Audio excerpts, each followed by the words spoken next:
Growing up, I've always been shy. I've never really had a lot of confidence in myself. I was like, I'm a piece of shit. And I just felt really uncomfortable. I wasn't really happy with the body that I was in. The fact that I couldn't even do one push-up was like so embarrassing. I didn't really know how to lose weight. I sort of just starved myself. And I looked in the mirror and I'm like, why do you still look like that?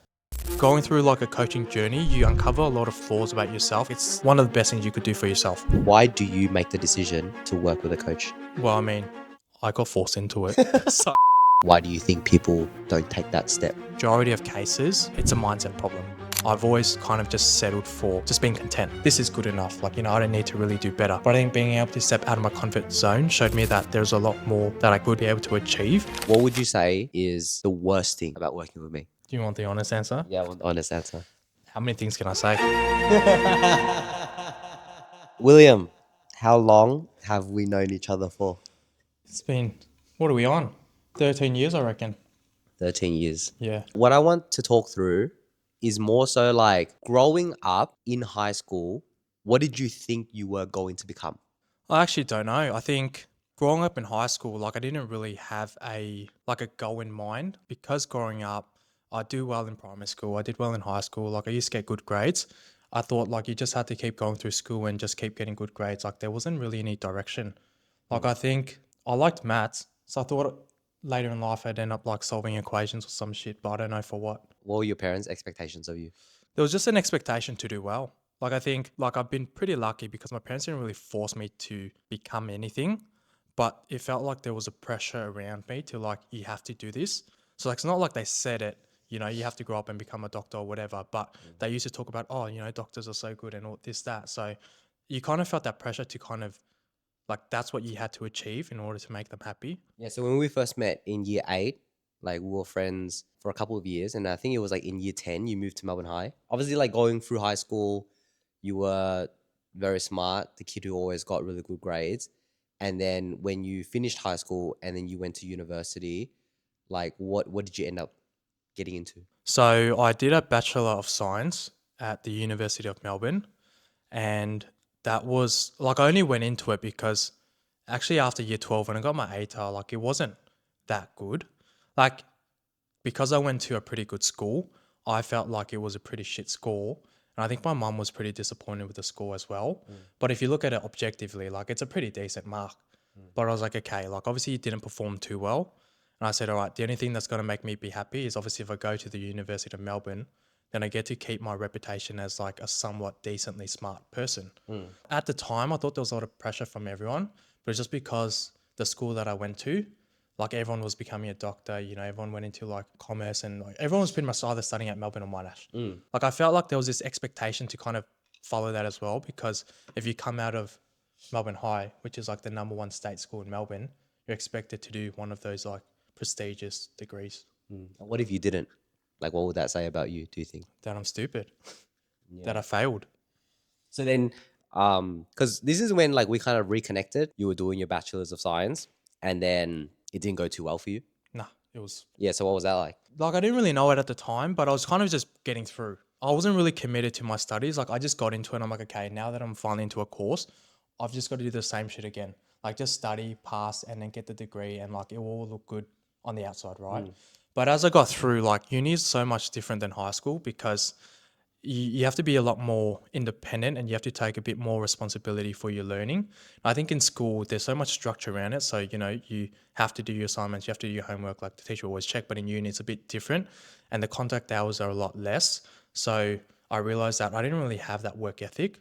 Like I think going through school, like everyone's like, oh, you're the smart kid, and it kind of gets in your head and you're like, yeah, like I'm decently smart. So then you don't really try. Yeah. And then when you get into uni, you're like, oh shit, like I actually need to actually put in the work for it. That's where it all fell apart. And I just couldn't find the motivation to keep like committing to my studies anyway. Like I think on the outside, I knew what I had to do.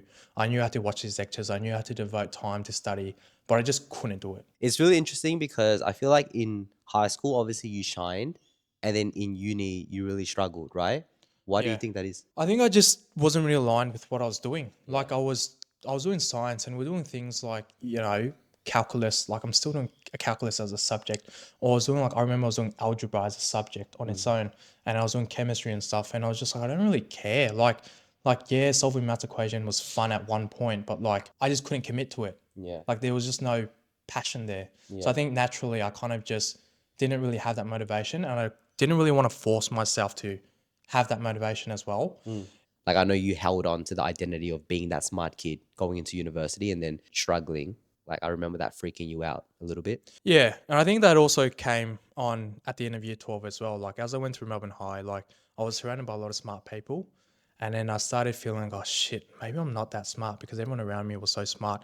And then there's just so much pressure around, but it's pressure from like your own expectations of yourself, which Yeah. I, in hindsight, like I look back and I'm like, okay, like that was just me. Felt like going to uni, I felt like I'd failed. Like I thought I was smart. Like generally, like in the high school to primary school, they're like, oh, you can do the accelerated stuff. You know, you're smart. So you just have the idea that you're smart. But then when you actually get challenged with something, which I did in uni, then I didn't really know what to do. Yeah. And so I just felt like, oh shit, I'm not that smart. Like I don't even know what I'm doing with my life. Yeah. It was a really tough pill to swallow because I was like, I can't really drop out now. If I drop out now, that's just going to prove a point. It's like, you can't even do a Bachelor of Science. You've dropped out of uni. Like, as a society, we look at that and we're like, there's such a negative connotation to that. Like, everyone's like, oh, you didn't finish your degree, or you dropped out of uni, or you just can't hack it. Like, there's a really negative stigma around it. And I just didn't really want to accept that. Yeah. And then what ended up happening was you ended up failing, right? I think you failed a subject. No, I failed a few times, to be honest. So I failed first year Oh, already. you don't understand. When William told me that he failed subjects, I was like so shocked because in high school he was like the smartest guy in the group. You know, like I would message him every single week for homework. Yeah, he was like that guy, right? That I went to, and to see him kind of like go through uni and fail, like it was obviously a very big shock for me. We were like good friends at the time as well. So then, like, yeah, after failing a couple of subjects, what did you do then? After I failed a few subjects, I still stuck with it because, like, okay, you failed, like, whatever. I was trying to justify, like, it's normal. Like, in my head, I was saying, okay, you know what? Everyone fails in uni. Like, it is so normal. We just have to get through it. But I actually ended up failing the same subject twice. And so I was like, fuck, like, where do I go from here? Like, how do I actually come back from this? Because if I'm failing the same subject twice, it's like it's happening for a reason. But even at that time, I didn't know what the reason was. Like, I couldn't figure it out. Like, I just didn't have that much self awareness. You know, like I was struggling more with what people would think of me. So it wasn't even about trying to pass at all. It was more like, what do people think of me if I can't even pass this subject? What happens if I never get this degree? Like, what do I do next? Like, I just didn't have any kind of clear direction in front of me. Yeah. And then it came to a point where you decided to make the decision to swap degrees. I do remember that conversation. I think it was on Skype. Yeah. And I remember it was like, I think it was like 1 in the morning or 2 in the morning. And I remember there was a couple of us in a call. And William was just like talking about like how he doesn't know where he wants to go. And I believe I inserted like the idea of doing sports science or something like that. Like what exactly happened there? I was just sort of talking to you about like kind of what I was going through, how I was feeling, because I didn't really know what to do. And you obviously like trying to give me some advice, and you're saying like, why don't you just drop out? And to me, like that was ridiculous because it's like, why would I drop out? Like in my head, I was like, I need to finish this degree to prove myself. Like I need to graduate from Melbourne Uni to prove myself. Like there was no other way around it. And then you obviously said like, why don't you just do a sport exercise science? And I'm like, at Deakin University, like I can't go from Melbourne University to Deakin, right? And it's like obviously like I know a lot better now, you know, Yeah. like but at that time it just felt like I couldn't really escape that feeling. Yeah, the only reason why I gave him that piece of advice was actually because when I got into university after year 12, my first choice was a diploma of biomed. And then I went into the diploma of biomed. I remember the first class, I was like, yeah, fuck this. I can't do this. I walked out and I remember I was crying and I called my mum. I'm like, I don't know what to do. And then she's like, oh, like, what do you like? And I was like, I like going to the gym. And she's like, oh, why don't you do something like sports science? So then I ended up doing sports science. So at the time, I was doing sports science and I was like, why don't you do sports science too? Right? Because I don't know, like maybe you want to be in the allied health field. Like you don't necessarily need to be like a medical professional, like a doctor or a dentist. You can be, something in the sport field. So yeah, I gave you that suggestion. And then like, I think you came back to me and you're like, hey, I'm going to do sports science. Yeah, no, so I had to think about it. I was like, if I'm gonna make this decision, I'm not gonna tell anyone. Yeah. So it's like obviously I told you because you're the one who made that recommendation, but I didn't even tell my mum until my first year of sports science. So that's the thing. My mum didn't even know that I'd dropped out of uni and went to Deakin, and none of my mates knew either. Like aside from you, I didn't really tell my other mates. Like I didn't really tell anyone because I was just so embarrassed about doing it, and it was a hard decision because I remember just thinking about it all night. I'm like, fuck, do I drop out? Like, and I was like, I was stuck on that page for so long, and I'm like, fuck, once I do it, it's final. Yeah. But I was like, you know what, like I just sort of took that leap and I said, you know what, like I was actually getting nowhere. Like I'd done 3 years, but I hadn't actually done 3 years. I pretty much had only done like 2 years. But I thought at this rate, like I wouldn't graduate till 5 years later. And I just thought, how much time would I actually waste if I stuck with this?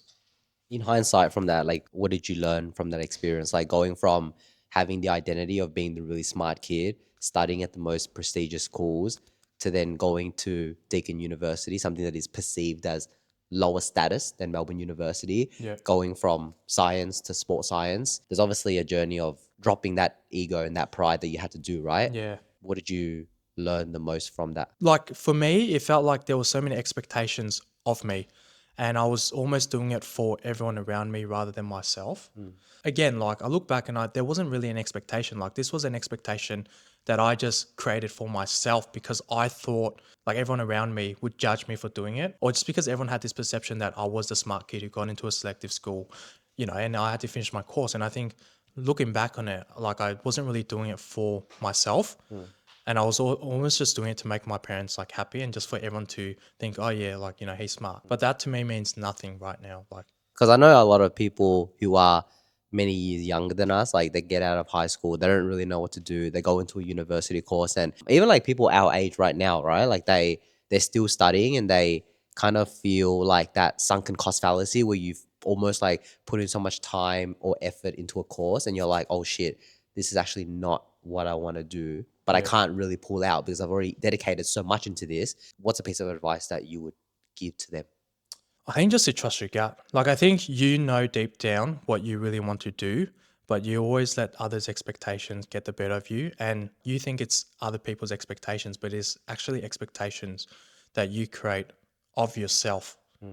Right. So I'd say, yeah, just like trust your gut. And then from there, what like you obviously you started sports science, and then during that time you started a fitness journey on your own as well, right? Yeah. So this is really interesting. I actually didn't know that during this time William was actively trying to lose weight and drop body fat, but he did end up starting a fitness journey on his own. Like, what made you start your fitness journey? Yeah, so do you remember during COVID times when you guys would like come over to my house? Yeah. Because we couldn't really do anything. And like you were obviously into that kind of scene, I right? was Like running at that you were time. running at the time. Yeah. And you're bored. So you came over to my house, like pretty sure you snuck out at that time as well. We weren't really allowed out of the house. But yeah, you came into my house. We went to like a park nearby and we did like a run. And that run was one of the worst things I did in my life. And then we went to the field and you're like, all right, let's do 100 push-ups. And then I couldn't even do one push-up. I was like, I remember we were with a group of friends, and I was like, guys, all right, we're gonna finish off this run with 100 squats and 100 push-ups, and then you couldn't even do one. That is so embarrassing. Like I went home and I was like, fuck, that's so embarrassing. Like the fact that I couldn't even do one push-up was like so embarrassing. And I I think remember telling him like, you should do it on your knees, and he's like, no, I don't want to do it on my knees. Like, I want to do a proper push-up. and I was like, I just couldn't. Like I was getting annoyed because you're like, just do it. And I'm like, nah. I was like, I can't. I can't do a fucking push-up. Like I just couldn't. And then like I was like, fuck, I hate this guy so much. Like, why are you forcing me to do a push-up? It's just a fucking push-up. Like it's not that deep. But then I went home that night and I sort of just thought about it. I'm like, fuck, like I was 20 at the time. Yeah. You're 20 years old and you can't do one push-up. Like that was a big eye-opener for me. And so when I do stuff right, I sort of end up doing it in private. It's like I sort of just do stuff because I'm like, I want to keep it as like, I want to achieve the result first before I tell anyone that I go through the journey. Why do you think you do that? Because in case I fail. Yeah.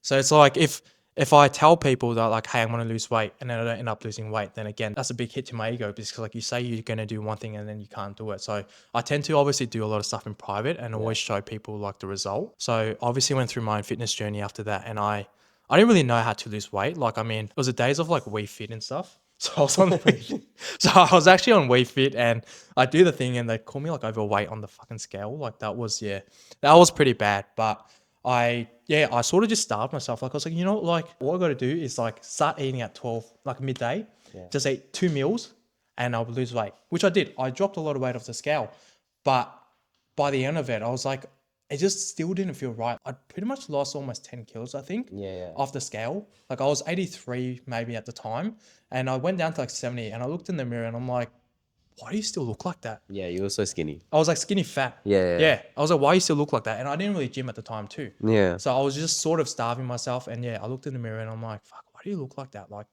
I guess like you made the classic mistake of just eat less. You didn't do any strength training, and you were like fasting, and you were also like running at the time, right?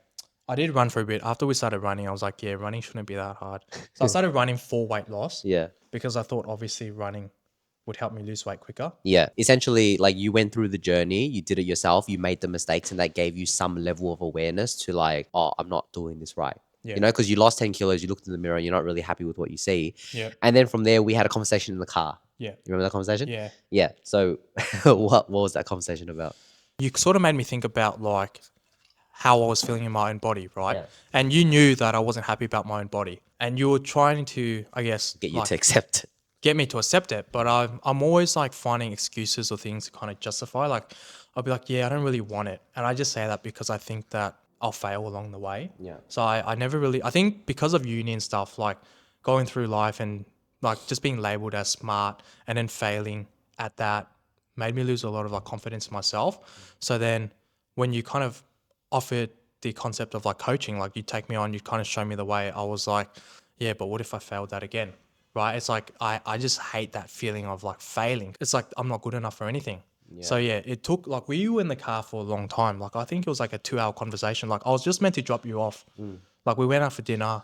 I was like, all right, like, you know, see you later. But you sort of just brought it up and we ended up like I ended up turning the car off and we sat there for like 2 hours, I think. Yes. And you were trying to get me to kind of like you wanted to kind of show me the ropes. Yeah. Because this was a really uncomfortable conversation as well for me because back then I had a rule where I'm like, I'm not going to coach my friends because I had coached a couple of my friends before and it didn't go too well, right? Because it's really awkward when you coach your friends and then they're not adherent, they're not followed the plan, and then you kind of just, you have to have that tough conversation and it's blurring the lines between friends and like coach, right? And I was like, there's no other way that William's going to be able to get the necessary education that he needs unless I coach him, right? So it was the first time ever where I was kind of like forcing it on you. I was like, You didn't give me a choice. yeah, I was like, I actually didn't get to think for myself. yeah, I was like, I'm going to coach you and you're going to pay me and this is how much you're going to pay me and we're going to do this, right? Like I genuinely did not agree to the coaching. Like I sort of got sucked into it, but obviously like me and my personality, like I can't really say no as well. Like you can't do that to me. Like I'd be like, oh shit. So now I'm stuck with coaching. Like Yes. And this was when I was at the very start of my coaching career. So I just kind of forced him into it. Do you have any recollection of how you felt when we started coaching? Like as you kind of started that journey initially, do you remember how you felt at all? look, it's really uncomfortable because I think going through like a coaching journey, you uncover a lot of flaws about yourself and you have to be truly honest.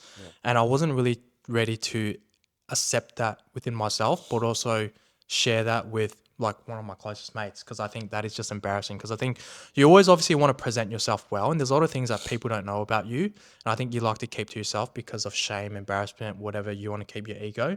And for me, I thought it was going to ruin my relationship because genuinely I was like, I'm a piece of shit. I'm like, fuck, if he finds out I'm a piece of shit too, like you know. So I was like, yeah, there was a lot of shame with that as well. And I just felt really uncomfortable. Not even for like the first, like for quite a long time. Even towards the end of the journey, like I reckon I was still pretty uncomfortable because you'd uncovered all these layers within me. And like obviously looking back, like I'm a different person to what I was back then. But in that moment, I was like, fuck, like there's just parts of me that I'm even learning about myself or parts that, you know, like I don't think you can really change until you accept. When I say accept what's wrong with you, like I don't mean it in a bad light, but like obviously we all have flaws within us and we should always kind of look to grow and I guess, you know, develop a bit more. But I think, yeah, it's really uncomfortable to be able to say that out loud and accept it, especially to one of your closest mates. And I don't know why. I also think at that time it didn't really help because I don't think I was the nicest person. Like I definitely wasn't as emotionally in tune as I am today. I have this really weird thing where like the more I care about a person, the harsher I typically am, right? Yeah. But like to my clients, I'm very soft and I'm very understanding. But to William, like if he makes a mistake, I'll tell him like, dude, like stop being a piece of shit. Like you need to stop being a piece of shit. Yeah, I actually like I had so much resentment at the time. Obviously you didn't know, but I don't, maybe you did. I don't know. But in my head, I'm like, fuck, like I hate this guy so much. Like to me, obviously I didn't know better at the time as well. But every time you'd be a bit hard on me, obviously like it was because you wanted the best, like me to kind of grow out of my shell and become the best version of myself. But in the moment, I'm like, this guy's asking so much of me. Like, what does he want? Like, why are you talking to me this way? Like you're meant to be my mate. But obviously, like, yeah, like I said, you don't really know better at the time. But I think like obviously, yeah, you've gotten me to this position today. So So yeah, what happened was we went through the journey and then we got to a point where I remember you started sending me selfies of you in the mirror, and you're like, you're starting to feel yourself. And then we decided to like really push it to like the next level and get you into like photo shoot shape, which is like getting you like shredded, you Yeah. know, 6-pack shape. What was that experience for you? Because there's a difference between getting lean and getting shredded, Yeah. right? Getting lean, like just having a relatively flat stomach, being comfortable in your skin, your clothes fit relatively well. Like that's kind of like one stage of fat loss. Yeah. And then like taking it to the next level where you're in 6-pack shape and you're like, you're really lean and in the best physical shape of your life. That's another level of work, right?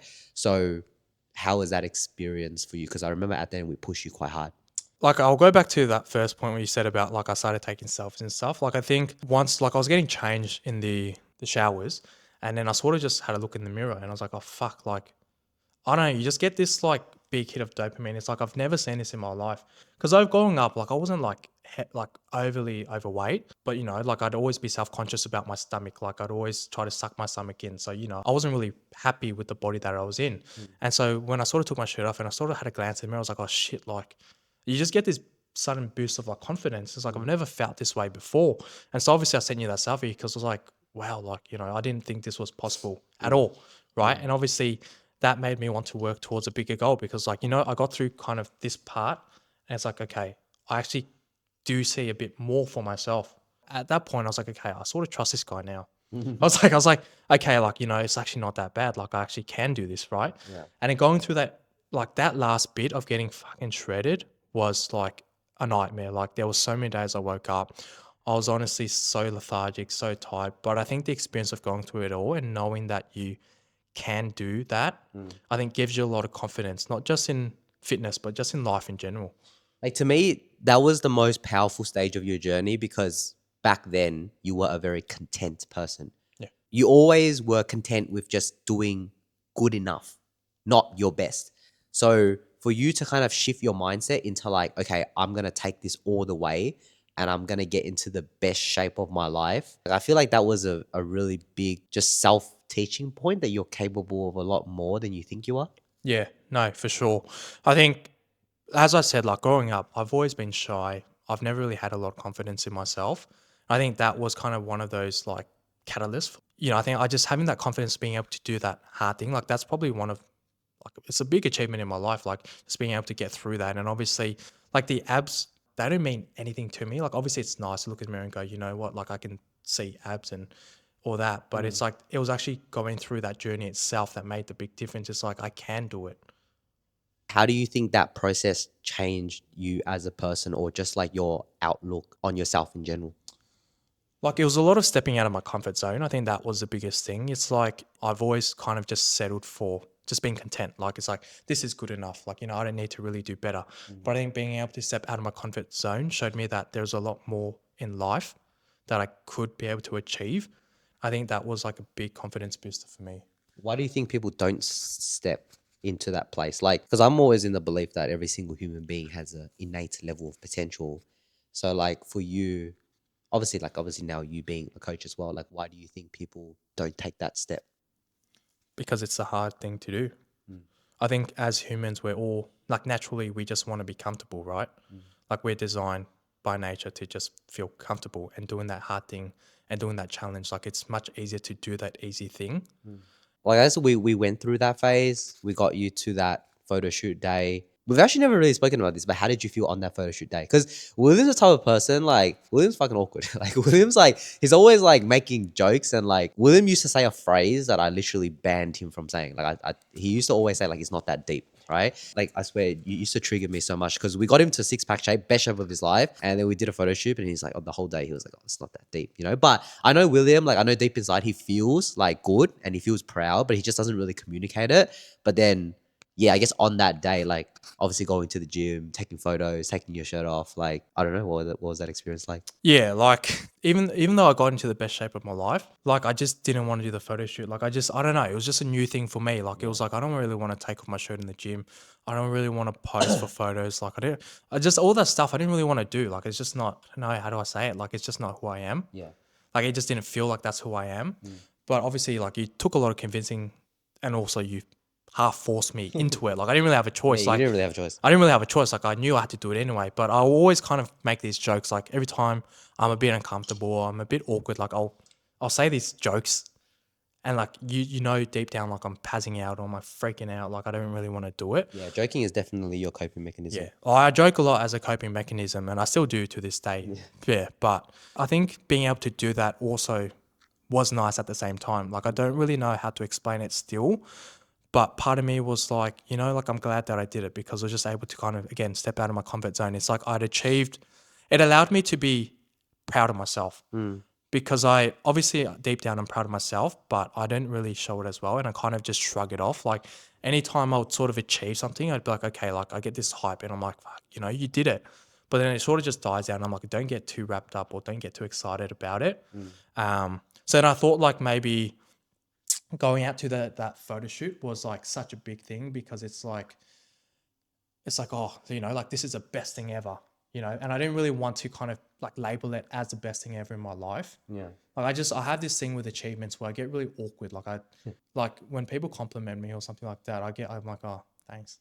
Yeah. I don't really know how to respond. So I think it was just nice that you kind of took me out of my shell, and I think that again boosted my confidence a little bit more. But like to be honest, it's still something that I struggle with to this day. Yeah. Like I don't really know how to kind of celebrate my achievements. Yeah. Well, do you have any idea why it's hard for you to celebrate those achievements? I just feel like it never ends. It's like once you've achieved one thing, there's no real finish line. It's like there's always more and more and more. And so I'm like, fuck, every time maybe I celebrate an achievement, it's like, what's next? And then you go through this phase of like, I kind of lose a bit of purpose almost. It's like, so I guess like doing that, it's like, okay, like I've done the hard thing, but it's like, there's more to that. And it's like, do I want to go through more? Yeah. And then like you also start comparing yourself to everyone around you. It's like, okay, it's like that's pretty good. But I saw like there are like thousands of other people out there who have a much better body than me. So I'm always like looking and comparing myself to other people, and I'm like, hey, like obviously I achieved something that was great for myself. But then I look around and I'm like, there are so much people out there who are better than me. And so I just feel like I don't know why, but I just feel like I can't be like, I'm obviously proud of myself, but I just don't want to show it. Yeah.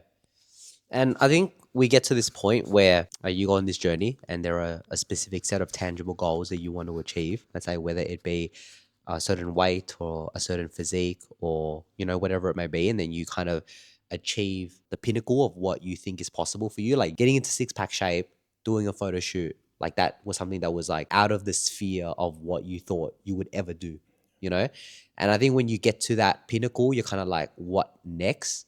And then you're in this gray zone where there's nothing to really work towards because you don't really know how to outdo yourself. So then the journey becomes very much around like just being the best version of yourself and continuously building a best version of yourself. So the one thing that you said to me a lot after you finished up with that photo shoot, because then obviously you wrapped up with coaching. Yeah. I remember every single time we met up, you would always say like, yeah, this is a part of who I am now. Like this is me, like I'm never going to go backwards. And you kind of almost created a new identity for yourself. Because before then, I feel like you just always viewed yourself as fat. Like you had really bad body issues. My private Insta is Yeah. still Fat Wheels. Yeah. Yeah, like that's just a label I gave myself because it makes things easier. Like if I put a label on myself as Fat Wheels, then like I've made a joke of myself so other people can't actually make fun of me. So it's just easier that way to kind of like, accept it. So like a defense mechanism. Yeah, it's obviously a defense mechanism. I have heaps of defense mechanisms. Like, This guy is laid up with fucking defense mechanisms. yeah. But then, yeah, so like you finished up, you went through a phase where you really were able to integrate that identity and you were like meal prepping every single week and you were doing your steps every single week and it didn't really leave you. And then from there, I feel like you really became the type of person that ate well, trained, went for your walk, not really because of any result, but because like that is really who you are. And you were able to do that quite fast as well, which is quite impressive, because as you would know, coaching is like people do well when they have a goal to work towards, but then when they no longer have that goal, it's hard to stay consistent with those habits. So I don't know, like for you, did you find that process to be easier? Like the ability to stay consistent in the absence of a goal? Yeah, so I think the transition like out of coaching was pretty smooth for me because I just appreciated how it made me feel. Yeah. Like for me every day, like I'm a pretty I like to call myself a simple person. Like I just like to wake up every day and be happy. That's all I want to do, right? Yeah. And I just remember before the whole coaching thing, like my like sleep was one of those things where like I'd be sleeping at like 1 a.m. or 2 a.m. I'd be gaming, and then I'd wake up at like 8, 9 a.m. in the morning. And like that is pretty late. And then I sort of just developed an appreciation for like doing those things because every day I got to wake up, like I'd feel good. Like deep down, I'd feel good. I'd have lots of energy. And I think like it's like that was pretty easy for me to do. Yeah. Because like, why would I go back and do the other thing and wake up every day and feel like shit when I could just sort of wake up every day and just be happy, you know? Yeah. You easily made that transition from working towards like a tangible goal to like really honing in on how you feel. Everything that you did was just based around how you feel, you know? So yeah, we obviously finished off, and from there we went through a period where you were kind of just studying and you were quite consistent. And then from there we caught up for a coffee, Yeah. right?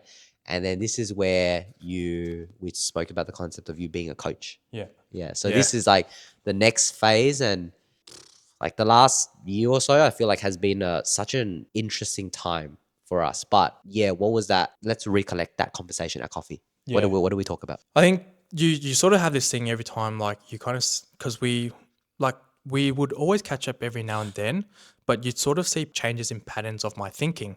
I think you sort of raised the idea of, hey, like what did you think about the coaching? And naturally in my head, I was like I wasn't against it because it was like growing up, I've always done jobs in service. Like I think as cliche as it sounds, I've always wanted to help people. Like that's just within my nature. I feel like that's what I've been like that's my purpose. Yeah. So like I've always done roles in service. Like I didn't really do warehouse stuff, you know. Like I've always wanted to just do customer interaction. So I think like naturally when you said the coaching, I was like, you know what, like I wasn't like there was no resistance against it. But again, like I was like, oh no, like can you really trust me to be a coach? Yeah. You know, like I think deep down I was like, I've done it before. I love how it makes me feel. I wish other people can go through the same thing that I went through because honestly it was life changing for me.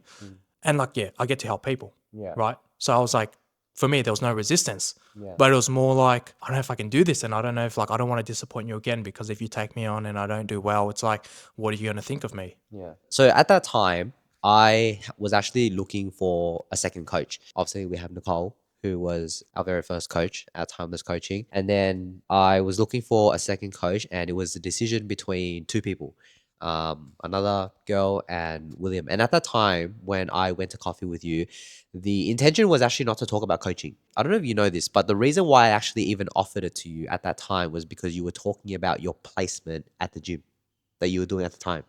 Oh, yeah. And what he said to me at that on that day, I remember he was like, he went on a massive rant because I feel like whenever you're passionate about something, like you just keep rambling and you don't shut up, right? So he was just like, yeah, man, like I was doing this placement at the gym, and oh my god, the ladies there, they love me, and like I was teaching them how to exercise, and I'm like, oh my god, like I love this, you know, like I would do this for free. Yeah. And you were kind of like when he said that, like I would do this for free. That is something that really stands out because that's me too. Like I always tell people around me, if I won like $1 million tomorrow, I would do the exact same thing that I'm doing now. Like nothing would change, right? I would still be in service, I would still coach, and I would still try to help people build a better version of themselves. And that's Nicole as well. Nicole is someone who obviously she like needs an income, and we all need work. We need to pay our bills and put food on the table. But we all would do this for free. Like we love helping people, right? So I've always seen that in William because William has had many different managerial positions before. And I've always seen like your ability to like you really love to serve, right? Like you love to serve, you love to go above and beyond, and you love to really help people. So when he was kind of expressing how much fulfillment it really gave him, I was like, oh, like because the other person that I was considering was had more experience, but didn't have the level of care, you know, and I think care in this industry goes a really long way. So from there, I obviously pitched the idea to you of being a coach, and then like that was low key another thing I had to force you into doing. Like I feel like you didn't want to do it at the start, right? Like you were just like, nah, like I don't want to do it. And I remember you were very like, yeah, I guess I do understand though, like you were scared of like not doing a good job or like not being able to do it. And then yeah, like we obviously got through that hump. And then the onboarding, right? So the first couple of weeks we did a couple of in-person sessions where I caught you up to scratch in terms of like our coaching systems, and I brought you in because obviously beforehand you were a client. You didn't understand like that there was actually a system behind it in Yeah. how we actually take clients through the process. And I do remember that process being quite overwhelming for you. So can you talk about that? What was that like?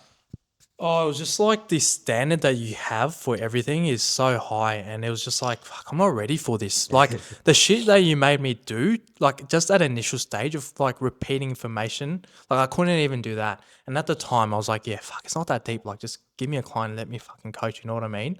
But it's like I didn't realize like the principle behind why you made me do those things. And Yeah. obviously, again, in those moments, you don't really like you're so caught up with emotion that you can't really think clearly. So like to me, I was like, this is awful. Like I said, I don't want to help this guy anymore. Like I'm so sick of this. Like it's just like I'd always have this like I guess coping mechanism where I kind of try to justify everything. Yeah. But yeah, no, it was like obviously in hindsight, I look back and I'm like, yeah, you know what? Like that experience was so good because again, I learned so much from that. And I remember you used to point things out about like when I would articulate stuff, and I was like, fuck you, man. Like, like you're so Yeah, I annoying. remember. So we used to do like mock conversations. So I took him to Starbucks and I would take him through like the process of like, cause I wasn't gonna give him a client until he was up to standard, right? So like I remember we went to Starbucks and we would go through like mock onboarding calls where I would pretend to be the client and he would like run me through the onboarding call. And every single onboarding call that we do is very comprehensive. There's things that we go through and it takes like 45 to 60 minutes. And we did like 3 to 4 of them and we just kept repeating the same thing until he would like articulate it the way that I wanted him to articulate it. And I think like to be honest, at the time, like I wasn't really the best leader at the time. It was really my first time doing it. So now I look back, I would have definitely changed my delivery. But again, when it comes down to William, like he's one of my best mates. So I talk to him how I talk to him, you know, like I don't really hold back. And I just remember like ripping you to shreds. Like I was like, you would say something and I was like, why do you speak like that? Like I don't get it, you know? And I remember you got so triggered. No, I was so triggered. I remember like I think at one point like I actually like yelled at you back. Like I was like, what? Like I said, who the fuck cares or something. Like I was like, fuck man, like you're asking so much of me. And I was like, I don't want to like in my head, I'm like, I don't want to do this anymore. Like get me out. Like, Yeah, and then I guess obviously like we went through the trenches there. When you came into the process and you saw kind of like what kind of went on behind the scenes, like did you have any initial thoughts about it? well, I mean, I just didn't realize the work that goes through it. Like Yeah. for me, obviously being a client, like you just see obviously the products, right? But I think going behind the scenes and kind of seeing the system behind to make everything you deliver possible, I was like, shit, I didn't know the work you're putting in for this. And I like obviously I knew like as your mate, I knew like we didn't see each other as much because you spent a lot of time kind of focusing on building your business. But like on the outside, you're just like, oh yeah, this guy's obviously spending a lot of time, but you don't actually realize that specific details of everything that you actually have to go through and the things that you actually have to look out for and make sure it's up to like a high standard in order to actually deliver the product. So I think that was that was very eye opening for me, and I obviously like developed a lot of appreciation for like the journey that you sort of took me through, because obviously as a client you're just like, oh, this is like, you know, like he's great, he's helped me lose weight, but you don't realize the extra work that they have to do behind the scenes to actually then be able to deliver the service. Yeah. So before you came in, what did you think coaching was? And now that you're coaching yourself, what is actually coaching now? How would you like define that? When I was a client, Yeah. I was just like, coaching is literally you just telling me to eat less, to go to the gym, train pretty hard and get my steps up. Like I honestly thought it was that simple. Like literally just talk to you every day and you just say, have you hit your steps yet? Like, why did you eat this? Or like, why are you leaving so many reps? Like you're not even training that hard. Like that's what coaching was to me at the Yeah. time. But now obviously it's a lot harder than that. Like it's a lot, yeah. It's a lot more than just sort of telling people what to do. Like you actually have to have a system to deliver. Like you can't just wing it. Like you can't just have someone come in and you just go, oh yeah, like I'll freestyle this and I'll tell them what to do. Like that's just not how it works at all. I know we've gone back and forth on this a lot because our team, like, we always try to define like what coaching is, you know, because we do so many things. And I think on the surface, like, yes, coaching is theoretically where we give you a plan and you follow that plan, but there's a lot that goes on to how we coach you as a client and how we coach you as a person to follow that plan, right? So, how would you try to define what we actually do? Like, what is coaching to you now? Coaching to me is you have a client And basically, you're trying to help the client become the best version of themselves.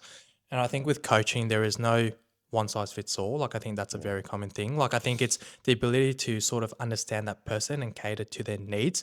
And I think you need to sort of, as a coach, be able to see someone at the best version of themselves and then be able to take them through that and sort of deliver like what it takes for them to get there. Yeah. You almost have to like see their potential before they even see it themselves. Exactly right. Yeah. Yeah. And you have to like know them well enough to bring that out of them, Yeah. or else like they just won't make it, because like you could argue that getting to the best version of yourself is unnecessary. Like, you don't need to do it, but having someone there who knows you and looks out for you and truly cares about you, like it just allows you to bring that version of yourself out. And I think that's why like William's characteristic of care is like, I guess in our team in general, right? Like our coaching team in general, I think like care is probably our strongest attribute. As you're a coach now and through your journey of coaching so far, like what have been some of your biggest struggles? I think tough conversations, like that's probably one of the biggest ones. And I think obviously not being able to receive tough conversations myself, like that was a huge barrier that in our relationship we had to overcome. Yeah. Because every time you had a tough conversation with me, I'd sort of just distance myself from you for a bit. Yeah. But obviously through a bit of time and reflecting, like I'd obviously come back. Let's just say, obviously, you probably wanted to deliver it in a better way. Yeah.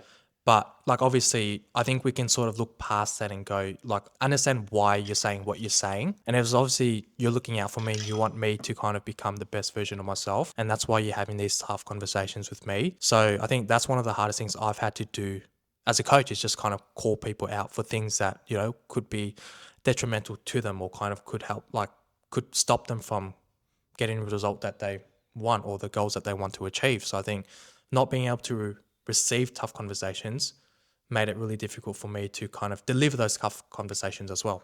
And then what do you find to be the most fulfilling thing about being a coach? Like what do you love the most about it? It's a very simple answer, just people happy. Yeah. Like I like to see people happy. Yeah, behind the scenes, like transparently, when a client first comes in, they don't really come in at the best version of themselves, right? They're far from it. Their mindset's everywhere. They're like they eat a piece of chocolate and they're scared, and like they're embarrassed of like taking the initial set of progress pictures, and they don't want to weigh themselves. And like to kind of see these people grow, like they're happy and they're feeling confident and they're able to actually live their lives to the best of their ability. It's a pretty cool thing. And I always tell you guys, like what you do, like the amount of impact and change that you have on someone's life, like it's pretty surreal. To add on to that, I think like obviously having gone through the experience of myself of, like when I was losing weight, I was starving myself. I was barely eating, right? And I was like, people shouldn't have to go through that. Like getting in shape is really not that hard, but I think there is just so much information out there and people don't really know what to do, or for whatever other reason, it's hard for them to make that change. But I think the fulfillment you get from being able to do something like that, it makes a big difference. And I think obviously I wish everyone could kind of go through it because it's one of the best things you could do for yourself, honestly. Yeah, that's what we always talk about as a team. We're just kind of like our mission, our goal right now is just to give people more awareness. Yeah. More awareness to like what coaching is, how it can help you and how it can benefit you, because it's something that's so transformational. And when you help one person change their lives or change the relationship that they have with themselves, that has a cascading effect. Like when we help a mum step into the best version of herself and she feels better about herself and she's more confident, she has more energy, that has a ripple effect to her relationship with her husband, right? And then that has a ripple effect with her kid. And then from there, it has a ripple effect to her workplace because she's able to just move through the world and constantly be operating from a place of like happiness and confidence. And like you don't really just directly impact that person, but you impact the lives of everyone around them. So I think what we do is like truly transformational. And it's just like the process that we're going through now is just finding a way to help people take that first step. Because once you do take that first step, like I feel like everything afterwards is like pretty easy. Like once you put your trust in the process, like it's pretty, I wouldn't say it's straight sailing, but it's like that first step is like the hardest part. Yeah, for sure. So what is it like to work with me? Do you want the honest answer? Yeah, I want the honest answer. Initially, I was like you be doing too much. Like honestly, sometimes I'm like, this guy be doing so much. But I think the way I kind of see it now is like you genuinely care about other people, and that's why you kind of put that much work into it. Like for me, I'm just like, it's not that deep. Like obviously you can still help people, but I think you always kind of make sure that your systems are like, like fully 100%, like everything you do is 100%, so that you can cater for the people. And I think sometimes I like get this thing in me where I'm like, fuck, I can't keep up to this standard. Like obviously I respect the standard, I respect that, you put in so much work to help other people. And so, it's taken a while for me to go, okay, like this is kind of standard you want to put up, but it's because you genuinely care about other people. Like it's the best. Like if you want to show that you care for other people, this is sort of how you do it. How would you describe like our team culture in terms of like how we operate, especially like when we jump on like, because I know you've been part of other work teams before, right? Yeah. I think we're just a bunch of people who care. Like you can genuinely see it, like the way we talk about our clients, the way we kind of like we always talk about our clients in our calls. Like we'll say something great about what they did, right? And I think like even though that's not really on the agenda, like we're trying to think of things to, I guess, make better for the business. We always end up saying, oh, like my client did this on the weekend, my client did that, and I think it just genuinely shows that we genuinely care about the people that we want to serve. So I want to go back to the question about working with me. What would you say is the worst thing about working with me? How many things can I say? No, I just think like obviously you've got pretty high expectations. I think that obviously brings the best version of myself. Like as much as I hate to admit it, sometimes, like as humans, we are naturally lazy. Like there are some days where I'm like, fuck, I just cannot be bothered. Like, why does he care so much about this? Or why does he care so much about that? But I think it's obviously being able to have that standard also allows me to kind of become the best version of myself. So I think as much as it is a pain sometimes, I do see the value in it. But I think sometimes your head is all over. Like your head is everywhere. Sometimes I say like I'll tell you one thing and then like you just focus on like 20,000 different other things, and I'm like, like what about the thing I mentioned? And you're like, oh shit, sorry, I forgot. So I think like that's not a bad thing. I'm just saying like Yeah, I'm very ADHD. So one thing I do want to point out before we move on is that over the course of us working together, you've changed a lot, right? And I think you've gone from someone who obviously is very quiet. still pretty quiet. Yeah, quiet, reserved. Like you don't really talk much about like what's on your mind, but you've really slowly stepped up to what I would say is one of the people in the team that is the most self-expressive. Because before, like something that I pride myself on when it comes down to our team is like I try my best to give you guys a space to also grow as people, right? Yeah. And I think we've done a lot of work around like helping you explore your own thoughts and your own emotions as well. Something that you didn't really want to do. And now like I feel like on our company calls, like you are the person who's actually leading the standard of your like reflections. Because on our company calls, like we do a lot of like reflections on our wins and our lessons and things that we're struggling with. I feel like you are amongst those who are the most expressive, you know? How did you get to that stage? You asking me a bunch of questions and forcing me to tell you that like every time you knew something was off with me, like whenever I'd be sad or something, like you'd force me to tell you why I was sad, and I was like, I don't really want to talk about it. Like I'd rather just be sad and not kind of and be unproductive about it. Yeah. But I think over time, like as you sort of got me out of my shell again, and I sort of started expressing my like emotions a bit more. Can't believe I'm saying that out loud. But I learned that like I'm a lot better for it. Like when you trap so many things inside your mind and like everything is just so blurry, I think that was one of the biggest things that was like a barrier for me becoming the best version of myself, because I'd keep so many things inside Yeah.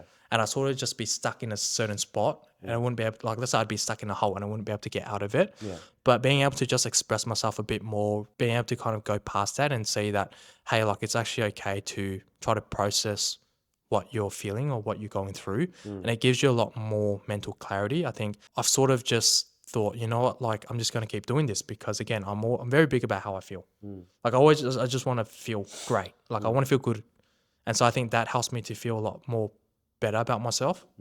What would you say to someone who is scared of talking about how they feel or going through the process of exploring that? It's sort of a tough one, I think, because a lot of people don't have the resources or like the environment around them to be able to talk about how they feel. Like I think a lot of times, like even as guys, as men, like there's a stigma around talking about your feelings. Like, you're soft if you talk about your feelings. But I think like obviously a lot of people kind of go into that concept these days and saying it's actually not feminine to talk about your feelings. I'd say if you're struggling with that and you don't really have anyone to talk to your feelings about, definitely just write, like just start journaling, do something, like just get your thoughts out. Like you can't really convince someone to do it, but sometimes you just got to do it. Yeah. I think there's like a negative stigma around like you can only talk about how you feel if there's something wrong with you. Or like people who like talk about how they feel like there's something like really traumatic or something like really wrong with you. But it's like at the end of the day, it's just a way of being able to release a lot of the thoughts that are going on in your mind, you know? And as a result of releasing a lot of these thoughts, you're just able to operate a lot better. Yeah. That's why I'm like shocked because I'm like, who would have ever thought that you become an emotionally in tune person? I wouldn't say I'm emotionally in tune. I just like to express how I'm feeling sometimes. No, but you are emotionally in tune. You're a lot more emotionally in tune than you used to be. Yeah, like I'm obviously a lot more emotionally in tune now. Like I think back then, obviously my favorite quote was "It's not that deep." Yeah. But I think at one point in my life, I was like, "Fuck, it is that deep." Like sometimes it isn't that deep sometimes, but sometimes it really is that deep. And I think being able to express how you feel is such a valuable thing because so many things have like so many reflections, so many realizations, so many things have come out of it, and I've actually learned a lot about myself as a result of doing that. So yeah, I just encourage anyone who doesn't really know where to start to kind of just do it. Like sometimes you just got to do it. Yeah.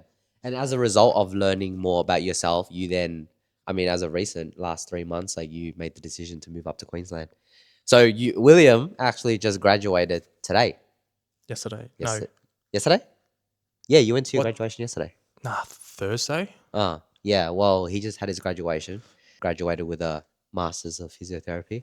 Far out. He's the you're the most qualified out of all of us now. I think that's another thing as well. When I first started coaching, I really used to believe that certifications mean nothing because a certification doesn't mean that you're a great coach. But I think nowadays, in the modern age that we're in, certifications actually do matter a lot.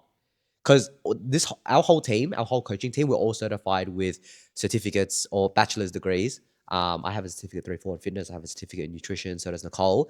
And nowadays, like we're in an era where like everyone is being a coach, right? Yeah, Influencers are becoming the best coaches just because they have the most attention. yeah, And I do think that there is merit in having a degree just because it proves that you've actually dedicated, yourself to the area of expertise. You've actually gone and you've studied. And although, yes, like my bachelor's like doesn't mean anything, but like I do think it's a sign of like real commitment, commitment in the industry. Do you have any opinion on that? yeah. So I don't think the actual certificate matters itself. Like it Yeah. doesn't matter kind of what you graduate with, but I think it's the journey of going through uni, of like doing all these different things, like doing assignments, like learning how to understand and apply concepts, like things like that. It's something that you can't really be taught, and it's where you kind of like differentiate yourself from other people because obviously you can learn anything you want these days online, right? Yeah. But you could literally do that in a week or something like that. But going through uni, it's like a very structured course. You have to go through things. You have to do things that you don't want to do, but you actually come out of it learning a lot more than you think. And it's also much about the actual content itself. Like, yes, obviously you've got good theoretical knowledge when you come out of uni, but it's like the process of obtaining that theoretical knowledge. I guess we move on from that. And as a result of all of this kind of change that you've made within yourself, you made the decision to move to Queensland Yeah. for a job. And I remember William calling me, like, I think you called me at like 8 p.m. or something like that. And you were like, hey, like, I have this job interview and it's like in Queensland. I was like, what the fuck? In Queensland? Like I would have never, ever, ever, ever, ever, ever thought that you would ever leave Melbourne, go interstate, live alone, and pack your life and move. Like that's so out of character for you. So can you share your reflection there? Like why did that happen? I mean, I didn't even know myself that I wanted to do it. Yeah, It was same. actually funny because so obviously like going through this whole thing, like I've always been a big opportunity person. I think being given the opportunity to be a coach and all that has been really valuable, even if it like took me a long time to realize it. But I think like I'm a really big opportunity person. If an opportunity presents itself, you got to just take it. And so I had the opportunity during my placement to go to Darwin. And I was like, you know what? Like, I can't really, as a student, I can't really afford to go on this trip because I'd only get funded like 1K to get to Darwin. But I was like, you know what? Like, I've done hard things before. Like, I could have just done a placement in Melbourne, which would have been so much easier. But I was, you know what? Like, you've done hard things before. Let's just go to Darwin. And like, you can't really say, like, I was very, what do you call it? Like I was very naive. Yeah. I said, Melbourne's the best place ever, but it's like you can't really say Melbourne is the best place ever if that's the only place that you've lived in, Yeah. right? So I was very naive back then, and so I said, like, I'd obviously traveled early in the year as well with mates. I went to Japan and stuff, and I was like, you know what, like traveling has been fun, and it was very eye opening. So I said, if there's a placement opportunity to go to Darwin, like why not just take it? Like who knows what will come out of it? So I go to this 2 week placement in Darwin, and I'm sort of just living by myself in an apartment. I'm sort of doing like a 9 to 5 every day, and it's a bit structured, but I sort of like there was so much freedom about it, and just sort of just being able to just be on my own and be within my own. I don't know, like there's so much peace around me. I was just sort of away from all the chaos in my own life. And I thought that was such a good feeling. I said, you know what? Like I actually wouldn't mind moving out of home, and that didn't come about until like one morning I just woke up and I was like, I kind of like this feeling and I want to keep experiencing this feeling. So that's when I thought, okay, I was at a placement spot in Darwin. So I was like, I'll apply for there. But then I was like, you know what? Like, why not just apply anywhere else? And I'm a big weather person. Like I love summer. I love the warm weather. So Queensland was a no-brainer for me. But at the time I was obviously scared about it. Like I didn't really know. Yeah. Like I couldn't really accept it myself. Like in my head, it was just an idea. It was like, oh, like I'll just apply for these jobs, but nothing's official yet. So I hadn't really accepted the fact that I was going to move. But I just thought, hey, like you've gotten this far already. Like it's cliche, life is too short. You got to experience a bit more. I sort of just trusted my gut, and I thought I'd figure it out. Like I think obviously the more challenges or the more uncomfortable positions you put yourself in, like you're better off for it. So to me, that was the idea of moving to Queensland. And then, hey, like the interview ended up going pretty well. Got the job. Well, I got offered the job, and I was like, fuck, now it's all happening. Like it's real. And I was like, I hadn't even told my parents yet. Like my parents barely knew I was doing the interview. I didn't even mention to anyone. Like not many people that I was planning to move to Queensland. I mean, I hadn't really accepted myself. I was sort of just like, let's go with the flow. Let's just do the interview, see what happens after. And it all happened so quick. And I was like this is like a life-changing opportunity. Like, I don't know if I'll ever get this again in life, or will it be too late in life? So I thought, well, there was nothing really holding me back here. Like, why not just take that leap? Yeah. So then you took the job, and then we drove up. We drove up together. We drove up together from Melbourne to Queensland, and in the first 10 minutes, we crashed your car. Literally, we left my house to go that morning, and we were like on our way to go to Queensland. And 10 minutes in, we got rear-ended. Fuck. That was so bad. It was like there was roadworks on the Hume, like it was a Hume highway, and there was roadworks. So we were all traveling at like 20 k's an hour. Like it's something that just never should have happened. I just cannot believe it. And like I was just like at the time I was so annoyed. Like I was like, are you serious? Like we're already running late to Queensland, and I'm a very stressful person. Like when things like inconveniences like that happen, then I'm like I panic and I'm like fuck. And I just like literally I'm like fuck. Like why is this happening? Like this cannot be like you cannot be serious. Like okay, obviously looking back, I have a different perspective on it now. But like, at the time, I was like, this cannot be serious. This is such an inconvenience. Like, how could you hit me? Like, it just, there's no reason. Like, it just didn't make sense for you to hit me. Like, we were going so slow. Like, it's just, Yeah, we're literally going at like 20 kilometers 20 an hour. kilometers. And it was full with cars. Yeah. That was so funny. I remember like it got triggered you more because I started laughing. Yeah. So then we went to Queensland. So it was so funny actually. I feel like we have a lot of memories there because we got to the house and then we couldn't get in the fucking house. And when we got there, it was like 2 a.m, right? And then we slept in the car overnight. And then the morning of that day, we got into the house. And I just remember when you walked into the house, there was like this look of like fear in your face. Like I remember you were like, oh my God, I can't believe this. Mostly because it was like the house wasn't what you expected it to be. Yeah. And you were just like, there was just so much fear. And I remember when you were unpacking your stuff, you were just like not in the mood. Yeah. Yeah, I mean, it seems like you've settled in now. What have you taken away from it? Like your experience so far? Yeah, I actually don't know why I was feeling that way because I actually love the place now. Yeah, I know. I'm a stress head, so I don't know why. Like, I think it just wasn't what I expected. Yeah. I'm a very adaptable person. But I think I always have this like thing where I just need to stress or I need to complain about something like just to get it out of the way. Yeah. Like that's just something I do, and I think it helps me. Like I think once I get over it, I'm like, okay, you can be like you can be for real now. Like and so like I've actually grown to really like the place. Like it's a very simple studio. Like it's very small, but it's got everything I need, and I think like that was when it hit me. Like it was like this is my place now. Like I'm away from home. Like there is no one else that's going to be bothering me. So it's like a sense of freedom almost. And I think at that time, I just really couldn't believe it because like I just didn't really want to accept that I'd moved away. Yeah. Like, what is the biggest takeaway that you've had from moving your life interstate? I think actually surprisingly, like it's the relationships that I have back at home are actually a lot more stronger now. Yeah. Like I've grown a lot closer to my parents, my family, my friends, just everyone around me. And I think I was sort of just at home, like because you sort of just coexist in the same household. Yeah. Like I think deep down I'm a big family person, but I just didn't really know how to express it. Yeah. And I think this sort of gave me a way of expressing it because I'd move away. It kind of forced me to.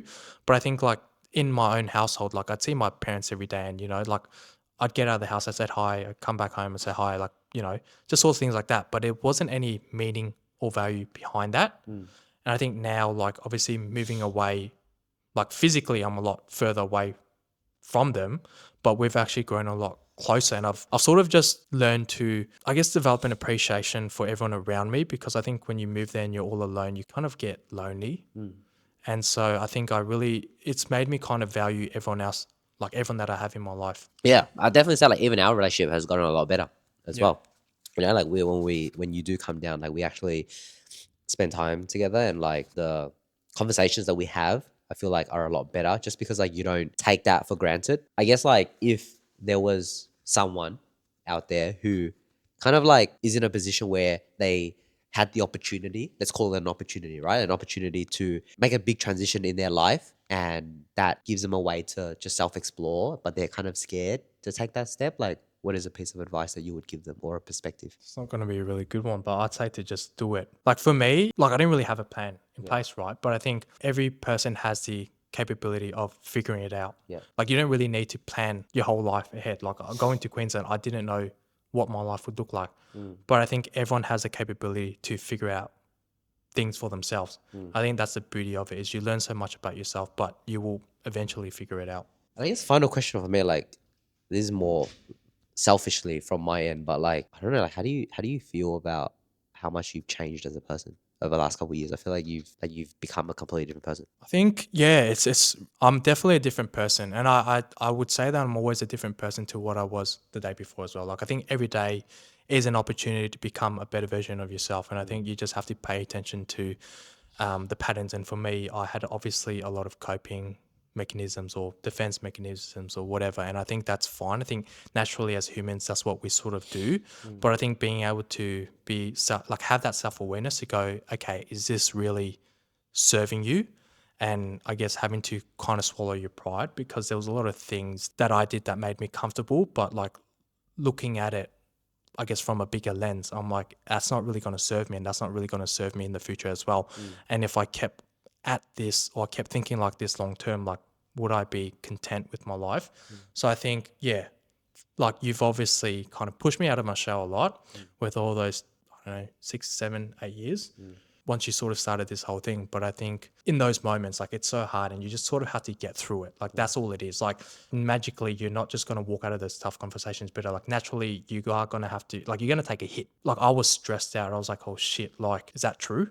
Like, is that true about myself? And then I guess just having to kind of be real about it and like swallow your pride. I think that was kind of the hardest thing that I had to do. But I would say, yeah, I'm a lot better for it today. 100%. So the concluding sequence of this podcast, our last guest, Christina. Yeah. So the question that she has for you is that In a world where we have access to free resources and information on the internet about finances, health, relationships, whatever it is, what then is the purpose of having a coach? Well, I mean, I got forced into it. So So is this in general for everyone? Yeah. Okay. Well, if the coach doesn't force you to, then I guess the most simple and blatant answer is there is so much information out there, but people haven't achieved what they want in life. Like, I think that's the most simple and blatant answer. And so obviously, like, everyone knows you gotta eat less. Everyone knows you gotta do your steps. Everyone knows you gotta go to the gym and train or just do some sort of resistance training, right? But it's like, why haven't you done it yet? Because we all know this. I think every single person in the world knows that. It's not rocket science, right? So I think having someone there who can sort of have those tough conversations with you, because at the end of the day, I think in majority of cases, like 99%, it's a mindset problem. Yeah. And so I think having a coach there to kind of give you that accountability, makes that difference. Yeah. I guess like redefining the definition of accountability, like I think a lot of people think accountability is like we message you and we say like, have you done this? But I think accountability to us is like we have a conversation with a client from a place of care and we really ask them like, is this how you want to show up? Yeah. You know, like it's not really like we never force anyone to do anything and we can't force anyone to do anything, but it's just like we hold up a mirror and we help them see that they could be showing up better and that they have more potential, and we have those truthful and honest conversations from a place of care. Yeah. So what is your question for the next guest? This is going to be a very complicated question because it's something that I'm trying to figure out for myself as well. But I think, obviously, like in the world we live in right now, like there's a bigger trend of people doing hard things, right? Like everyone these days is just stepping out of the comfort zone, doing things, trying to achieve like the best version of themselves. And I'm sort of kind of tackling with that as well myself, because I'm like, I've done some things that I'm pretty happy with, but I'm like, obviously there's more you can achieve. But I guess like, does a finish line exist in life?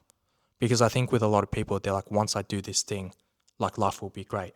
But I think most of the time you achieve something like pretty significant, right?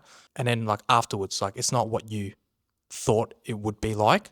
So I guess, do you think there is a finish line in life? And so how should we go about it? Nice.